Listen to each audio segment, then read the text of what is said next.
Welcome back everyone to a new story. We really hope you enjoy. I couldn't pinpoint the exact moment it started, when admiration crossed some invisible line and curdled into envy. I only knew that every time I logged into the game, the wish grew sharper, more insistent. I didn't just want to play her anymore. I wanted, impossibly, to be her. Tonight, that wanting burned. The monitor glared back at me, frozen on a cruel message that might as well have been laughing. Connection lost. Unable to reach server.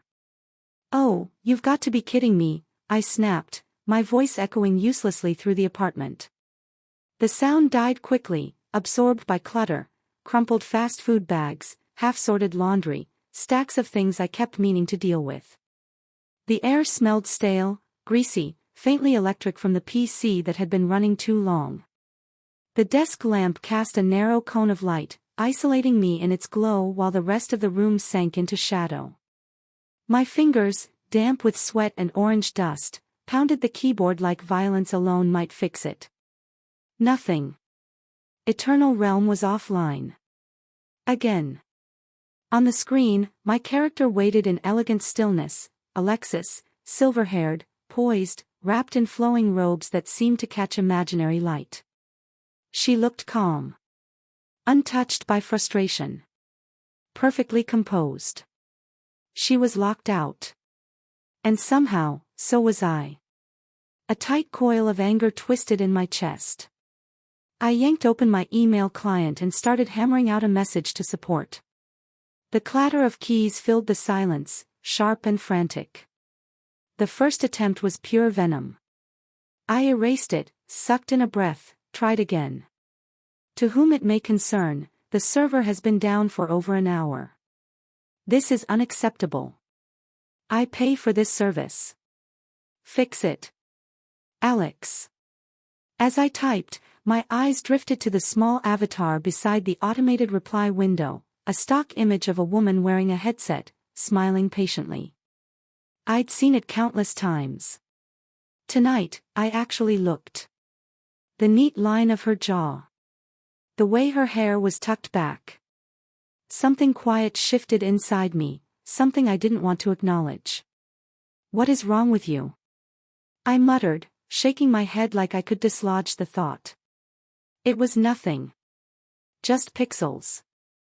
I hit send and collapsed back into my chair. The faux leather creaked beneath my weight. My body felt heavy, sore, neglected. I hadn't stood up in hours. The screen's blue light washed over my face, highlighting stubble I hadn't bothered shaving and the bruised shadows under my eyes. I looked awful. She didn't. Alexis was flawless, and I had made her that way. Not accidentally. Not casually. When I first created her, it had been a whim. The game asked me to choose a gender, and without really thinking, I clicked female. Just curiosity, I told myself. Just to see the cosmetic differences. That excuse didn't last. I obsessed over her appearance with a care I'd never given any avatar before. I spent hours tweaking minute details, cycling hairstyles, adjusting colors, searching for the exact shade of silver that felt right. I wasted in-game currency on outfits not because they made her stronger, but because they made her beautiful. I even fine-tuned the color of her lips, barely noticeable, but enough to soften her smile. I opened the character preview. Alexis filled the screen, rotating slowly as I moved the mouse. The embroidery on her sleeves caught the light. Her eyes reflected the glow of a world that felt more vivid than my own. I'd created an ideal, something elegant and powerful and admired. And compared to that, my real life felt painfully small. The anger over the outage drained into a hollow ache. Without the game, there was nothing to distract me from the truth. I wasn't a sorceress commanding magic and respect. I was Alex. 28. Trapped in a mindless data entry job. Living alone in an apartment that smelled like neglect. Alex was awkward. Heavy-handed. Permanently 5 o'clock shadowed by noon. Another automated response chimed. We are aware of the issue and are working to resolve it.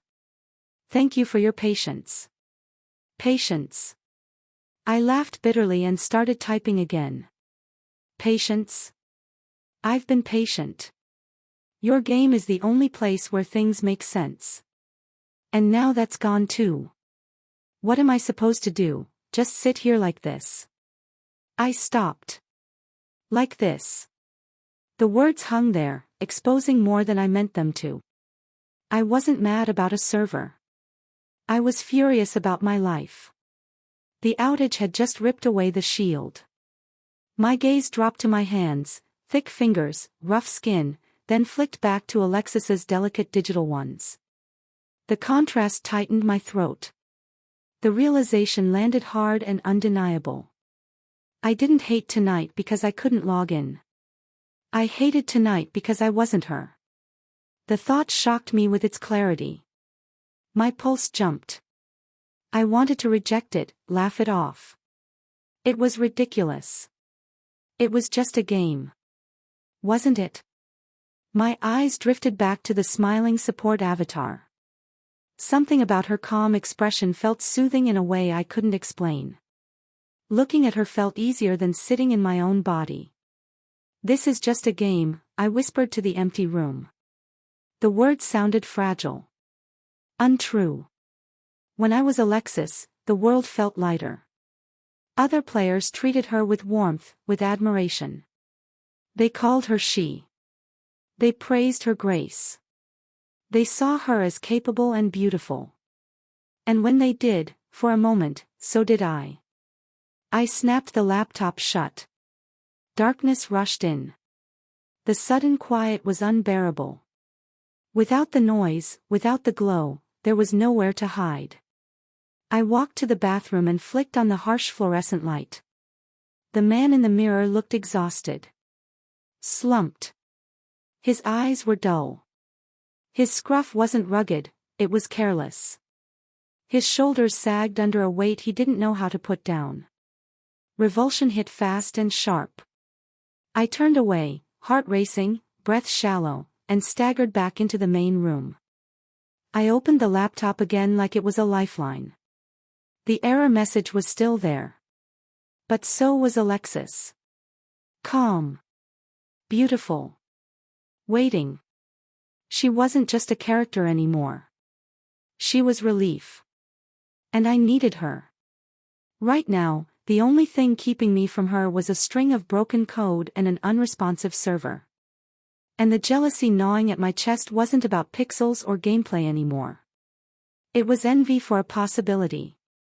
For a life that looked lighter. For a version of myself that felt correct. Being shut out of that felt suffocating. Like someone had slammed a door on the only room where I could breathe. 2 days later, the silence cracked. A soft notification chimed through my apartment, small, cheerful, completely at odds with the stale gloom around me. Eternal Realms servers have been restored.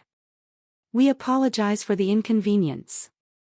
Your account has been credited. My pulse spiked so sharply it startled me. I dropped the slice of pizza in my hand, grease bleeding into the cardboard box, and lunged for my desk. My fingers trembled as I typed my password, barely registering the keys beneath them. The loading screen faded. Ethelgard bloomed into existence, lush, luminous, alive. I was back. Silverwood Forest unfurled across the screen, radiant with floating motes of light and ancient magic humming through the air. And there she was. Alexis. Standing exactly where I'd left her. Poised on a moss-covered rise, silver hair drifting in a gentle virtual breeze, robes pooling elegantly around her feet. The relief that washed through me was so deep it felt physical, like my lungs finally remembered how to expand. For a while, I didn't quest. Didn't run. Didn't fight. I just walked her through the forest. I watched the sway of her gown, the precise grace of her steps, the way every movement felt intentional. It was painfully different from the way I shifted in my chair, heavy, awkward, grounded in a body that never seemed to cooperate. A chat notification blinked. Ironblade 88, hey, you're back. Thought the crash got you. My fingers hovered, then typed. Alexis, still standing. Taking a quiet moment before the chaos starts again. A pause. Ironblade 88, fair enough. By the way, that outfit looks amazing on you. The words hit harder than they should have. Heat crept up my neck. My chest tightened. It was absurd, he was talking to a character, to a string of polygons, but the compliment slid past all my defenses and landed somewhere real. The only comments I ever got about my appearance were reminders to shave or buy new clothes. Get a grip, the Alex voice snapped. It's some guy online flirting with a fake avatar. But for once, I didn't want to correct him. I didn't want to explain. I didn't want to reclaim Alex. Alexis, thanks. I really like it too. We talked briefly about quests and updates before he logged off.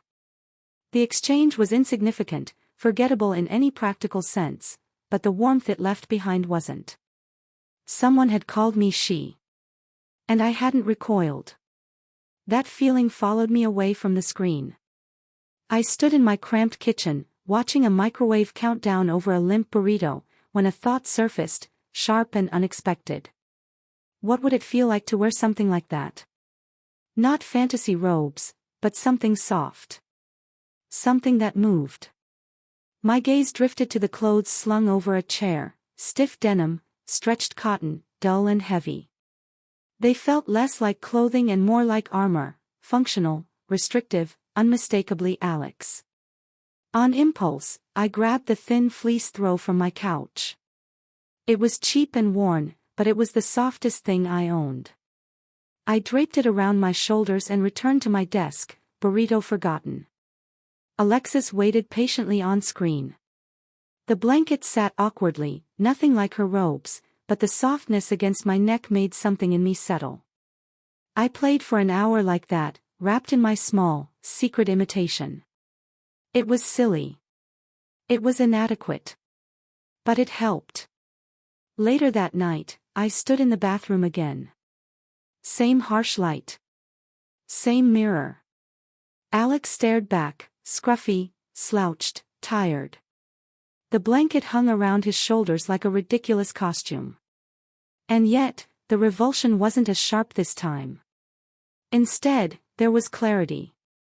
This wasn't just discomfort. It was misalignment. A gap so wide it finally had a name.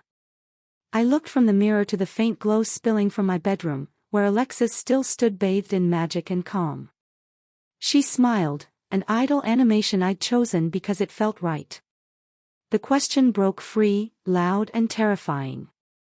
What if I could be like her? Even just for one day. Shame surged immediately. Panic. This wasn't normal. Men didn't think this way. But beneath the fear was something else, electric, undeniable excitement. I turned off the bathroom light and stood in the dark. It was easier not to see Alex's face. Easier to imagine. Easier to be her. The package arrived on a Tuesday. Plain. Brown. Anonymous. My heart raced as I carried it inside, every step feeling illicit. I set it on my bed and stared at it, knowing exactly what it represented. This wasn't curiosity anymore. This was a line, and crossing it terrified me. You can still throw it out, Alex whispered. But I didn't. I tore it open.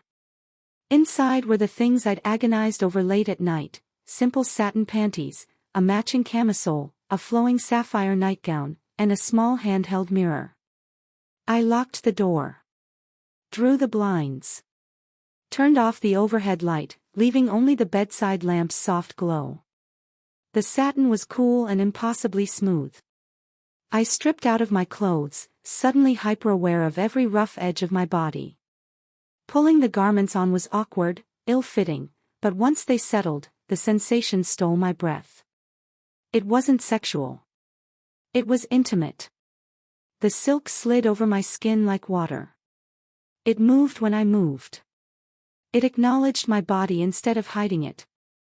Sitting on the bed, my posture straightened without conscious effort. I held myself differently. In the mirror, I didn't see perfection. But I didn't see disgust either. I saw a draft. A sketch. Something unfinished, but meaningful. Shame came. Then it passed. And beneath it was peace. Quiet. Profound. Terrifying peace. I wasn't Alex. I wasn't anyone. I was possibility. Later, when I emailed support again, my fingers hesitated at the signature line. Alex felt wrong. So I typed something else. Sincerely, Alexis. It was tiny. Anonymous. But it mattered. And after that, things began to change. By then, it felt almost cruel that such a beautiful place could be broken by something so small. I ended the message politely, thanking them, signing off, and sat back in my chair. Somewhere along the way, I'd started referring to myself as she in those emails. As her. The words glowed on the screen like tiny sparks of rebellion. Every time I typed them, my stomach fluttered, fear tangled tightly with a strange, electric sense of rightness. The divide inside me was no longer subtle. It was sharpening into something unmistakable. There was Alex. Alex woke up to alarm clocks and obligations. He trudged into a cubicle farm under flickering lights, drowning in spreadsheets and deadlines. He lived on leftovers and unanswered voicemails. He was exhaustion given a name, resentment, disappointment, and a loneliness so old it felt structural. And then there was Alexis. Alexis came alive after dark, when the apartment softened under lamplight. She lived in quiet hours, in fabric that whispered instead of scraped. She was curiosity. She was hunger. She was the part of me that stayed awake long after midnight with a dozen incognito tabs open, devouring articles like survival manuals. At first, the searches were tentative. Why do men cross-dress? Then they grew sharper. Why do I hate my reflection? Eventually, they became undeniable. Gender dysphoria. HRT timelines. Trans women before and after. Every story felt like recognition. Like someone had finally named a sensation I'd been drowning in my entire life. Jealousy of women in games. A hollow ache when I saw myself in mirrors. The deep calm that settled over me when I presented as female. This wasn't madness. It was mapped terrain. Other people had walked this road, and survived. Alexis practiced. She learned in fragments. A cheap tube of concealer. A swipe of lip balm. I'd avoid the bathroom mirror and use the little handheld one instead, carefully blurring the shadows beneath my eyes. Pressing my lips together afterward, feeling them soften. The changes were subtle, almost invisible, but the distance between my face and my reflection shrank just a little. She practiced movement too. Alex stomped through the world like it owed him something. Alexis imagined lighter steps. Softer weight shifts. In my locked bedroom, I paced slowly, letting my hips sway just enough to feel intentional. I relaxed my shoulders. Let them drop. Let myself exist without bracing for impact. Inside my head, the conflict never stopped. Alex was necessity. He paid rent. He endured. He performed masculinity like a role he'd memorized but never understood. Every "sir" felt like a paper cut, small, dismissible, but cumulative. Alexis was possibility. She was fragile, yes, but she was alive. She carried curiosity instead of rage. She hinted at a future that wasn't just a blur of gray days and unspoken misery. Eventually, they stopped feeling like two moods and started feeling like two people. When something broke at work, it was Alex's fault. When traffic sent me spiraling into fury, that was Alex too. But when someone complimented my avatar online, that belonged to Alexis. When concealer finally blended just right, Alexis. When I read another trans woman's story and felt my chest crack open with recognition, Alexis again. The strain of carrying both became unbearable. The breaking point came in the middle of the night. I lay tangled in sheets, staring at the ceiling while the argument looped endlessly in my head. This is dangerous. You'll be seen. You'll be laughed at. Or worse. Then a quieter voice surfaced. What if you weren't? What if, just once, you could simply exist? That was it. Not beauty. Not validation. Just the idea of being, without armor, without pretending. I decided to go out. Planning took days. I chose a Tuesday. A quiet town. A coffee shop with dim lighting and soft chairs. The objective was minimal exposure: order coffee, sit briefly, leave unnoticed. The outfit was deliberately dull. A long navy skirt. A loose black sweater. Flat shoes. No drama. No spectacle. Just anonymity. Getting dressed was agony. My hands trembled. Concealer smeared. My heart raced like I was about to commit a crime. When I stepped into the skirt, the fabric brushed my legs and I froze. Terrified. Relieved. Both. I caught my reflection in the dark screen of my TV. Not feminine. Not masculine. Just, tired. Unremarkable. That would have to do. The drive felt endless. Every car behind me felt accusatory. I parked far away and walked, gripping my keys tightly. The night air kissed my bare ankles, an unfamiliar sensation that made everything feel real and exposed. When I reached the cafe, warm light spilled onto the sidewalk. I paused, inhaled, and stepped inside. The bell rang. A few people glanced up, then immediately looked away. That was it. I wasn't a spectacle. I was nothing. And it was glorious. At the counter, the barista smiled and asked what I wanted. My voice shook. I ordered coffee. She didn't blink. She didn't hesitate. I sat in a corner chair, trembling as the adrenaline drained away. Black coffee for ma'am.